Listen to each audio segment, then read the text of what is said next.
Assalamualaikum warahmatullahi wabarakatuh. Apa kabar anak-anak, siswa-siswi SD Muhammadiyah 1 Krian? Kembali lagi bersama Pak Randy. Di video kali ini, Pak Randy akan menjelaskan tentang materi kebugaran jasmani. Baiklah, mari kita simak video berikut ini. Pengertian kebugaran jasmani. Kebugaran jasmani merupakan kemampuan tubuh dalam melakukan penyesuaian terhadap beban fisik yang diberikan tanpa merasakan kelelahan yang berlebihan. Perhatikan gambar berikut ini. Keduanya merupakan atlet top Indonesia yang merupakan juara di nomor yang berbeda. Yang pertama adalah Muhammad Zohri, seorang pelari jarak pendek. Yang kedua adalah Agus Prayogo, seorang pelari maraton atau jarak jauh.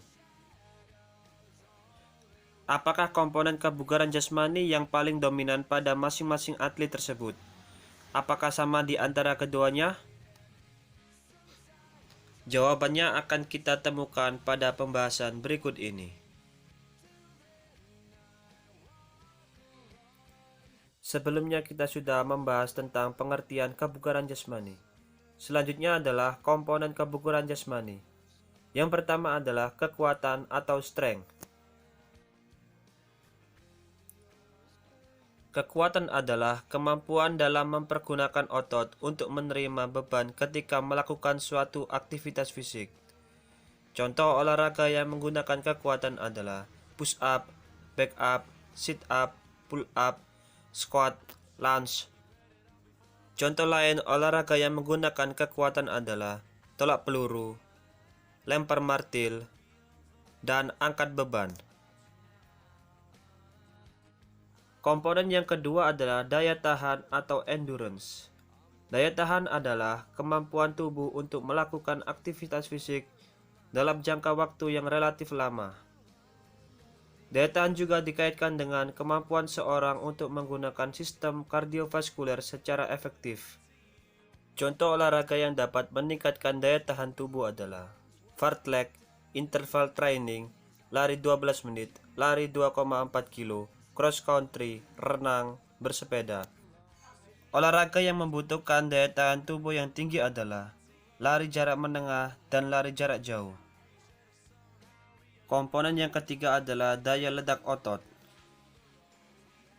Daya ledak otot adalah kemampuan seseorang untuk memaksimalkan kekuatan dalam waktu yang sesingkat-singkatnya.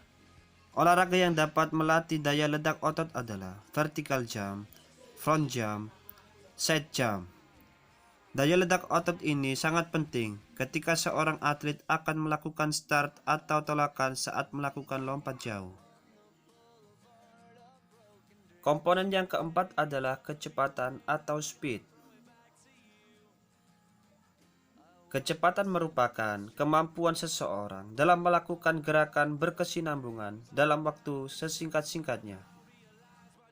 Kecepatan ini sangat dibutuhkan oleh atlet lari jarak pendek atau seorang sprinter. Komponen yang kelima adalah kelenturan atau flexibility. Kelenturan adalah keleluasaan pergerakan otot-otot tubuh, khususnya persendian, terhadap penyesuaian gerakan yang dilakukan. Olahraga yang membutuhkan tingkat kelenturan yang tinggi adalah senam lantai dan senam ritmik. Komponen yang keenam adalah kelincahan atau agility.